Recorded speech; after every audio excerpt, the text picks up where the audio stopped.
Authenticity has always been a very important part of our franchise, a pillar really. And on the art side, in order to really achieve an authentic game, we need to do a lot of research online. We talk to historians, we talk to the community quite a bit.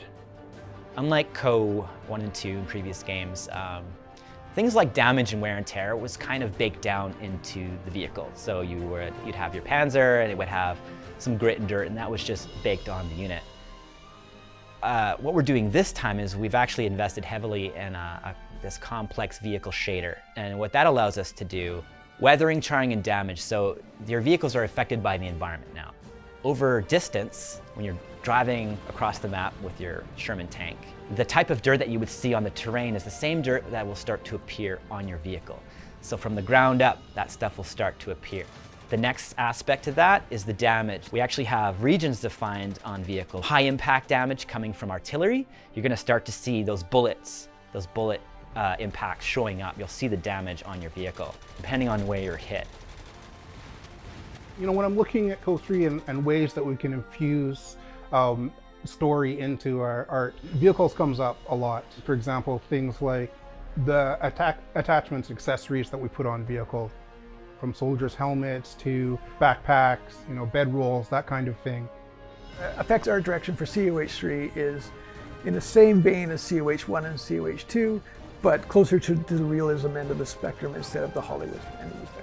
On COH3, we try and create this authentic experience. For effects, is going through all the reference that we could possibly find. We watch reams of World War II documentaries, read some books, technical diaries, just to try and get a sneak peek of what does this weapon look like when it fires? What happens?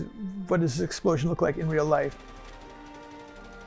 The paper doll system was a phrase that our art director Tristan coined, or maybe it was me. Actually, maybe I should take the credit. I think maybe I don't know. One of us. We wanted to make things more modular and shareable, reusable, swappable, tintable, to make this stuff as customizable as possible. So what that means is the paper doll is that our helmets and hats are their own thing. The torso, the jackets, the shirts, the sweaters, that's their own thing. We actually take it even to a more granular level, to the level of the patches on the uniforms. The American might be part of a certain division, and we can actually swap the patches out.